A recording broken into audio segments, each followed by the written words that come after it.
Today's topic is thoracocentesis, also known as pleural tapping. Pleural effusion can be diagnosed on history, physical examination, chest X-ray, lung USG, CT scan, or rarely on MRI. On history, most patients are asymptomatic. Symptoms include cough, dyspnea, and pulmonary chest pain, which are very non-specific. So, there is often clue of associated diseases like CLD, CKD. On physical examination, it is highly unlikely to detect effusion less than 300 ml volume, and dullness on percussion and asymmetric chest expansion have more secreted role in the pleural effusion, while normal tactile vocal parameters mostly rule out the pleural effusion.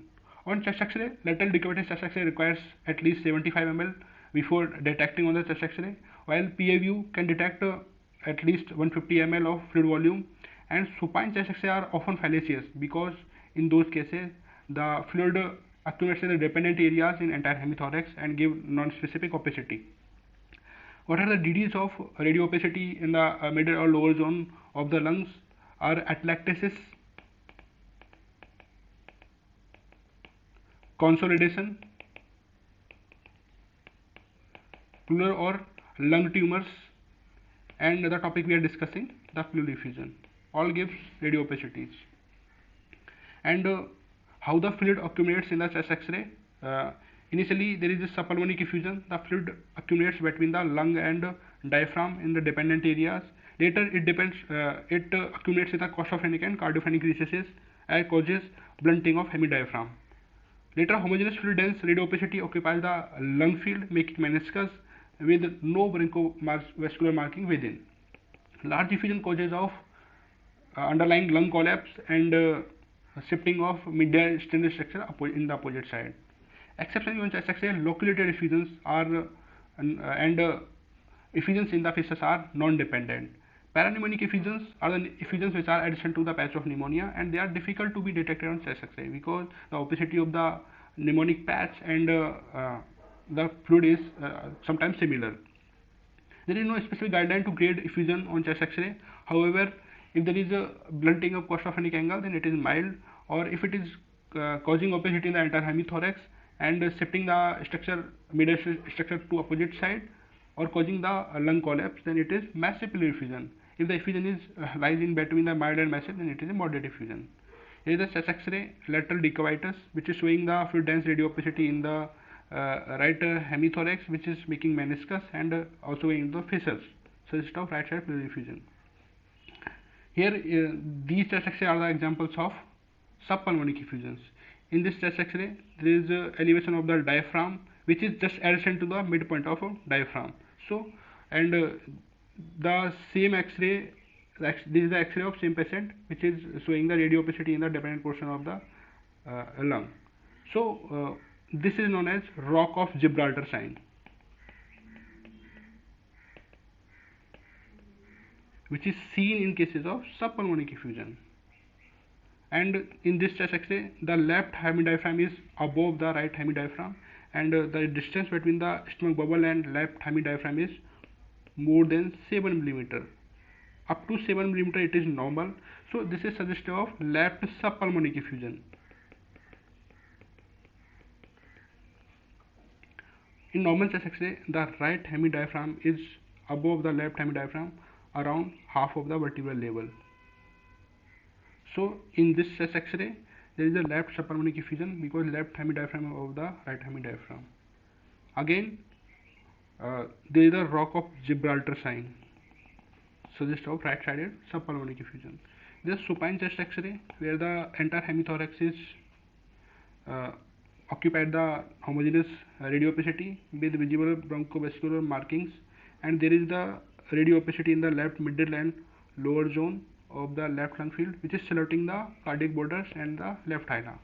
On CT chest, there is a right-sided massive pleural effusion and right and left moderate pleural effusion.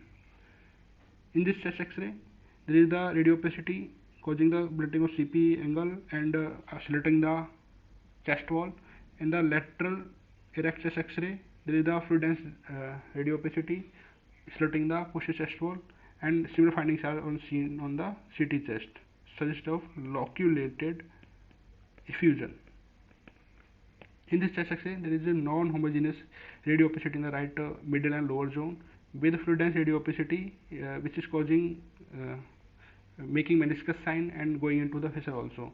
So this opacity is such of pleural effusion, and this opacity of the patch of pneumonia.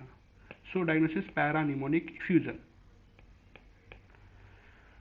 Again, there is a blunting of left cosmoptic angle suggestive of mild pleural effusion, and here the opacity occupying the right middle and low zone making meniscus suggestive of right moderate pleural effusion, and in this case the opacity is occupying the right entire hemithorax with the collapse of underlying lung and shifting of trachea and heart to the opposite side suggestive of right massive pleural effusion. USG chest can rapidly differentiate between the condition that mimic radio opacity in the right or left middle or lower zone, and USG can detect physiological fluid up to 5 ml, but reliably at least 20 ml fluid is detected reliably. Low frequency linear probe are used between the ribs to diagnose the pleural effusion, and we can comment also on pleural thickness, depth of accumulated pleural fluid and pneumothorax. To confidently diagnose a case of pleural effusion, we must identify fiber structure in the lung USG, and the notch of probe should be kept cranially, and it suggests that the probe is focusing on the right side in the screen. The fiber structures level of spleen, hyperechoic diaphragm, lung, chest wall, and pleural fluid are to be identified to diagnose a pleural effusion confidently. We can also characterize the effusion on USG. Fluid volume can be calculated by the formula 20 into the maximum distance between the two pleural layers, and pleural thickness is normal up to 0.2 to 0.3 millimeter, and we can also comment on simple versus complex effusion. Simple effusion, if there is an anechoic fluid with post acoustic enhancement, and there is no debris, no internal septae, no pleural thickening, then it is simple effusion. And if there is poor post acoustic enhancement, some septae, debris, and pleural thickening, then it is called as complex effusion. And most simple effusions are transitive in nature, and complex effusions are exudative in nature. Causes of effusion are transitive and exudative, and among the transitive causes, CHF, cirrhosis, and chronic kidney diseases are the common causes, while in the exudative causes, neoplastic, tuberculosis, esophageal perforation, pancreatic diseases, sarcoidosis, uremia, and hemothorax are most common causes. Here is the algorithm to diagnose a case of pleural effusion. We have to perform thoracocentesis and send samples of fluid protein and LDH. And later we have to look for the fluid versus serum protein ratio. If it is more than 0.5, fluid versus serum LDH ratio more than 0.6, and fluid LDH is more than 2/3 upon our serum LDH limit. If any one of following meet, then the effusion is exudative, and we have to identify the cause further. And none of these criteria meet, then effusion is transudative, and we have to look for the CHF, cirrhosis, and nephrosis and treat that. This criteria is known as Light's criteria.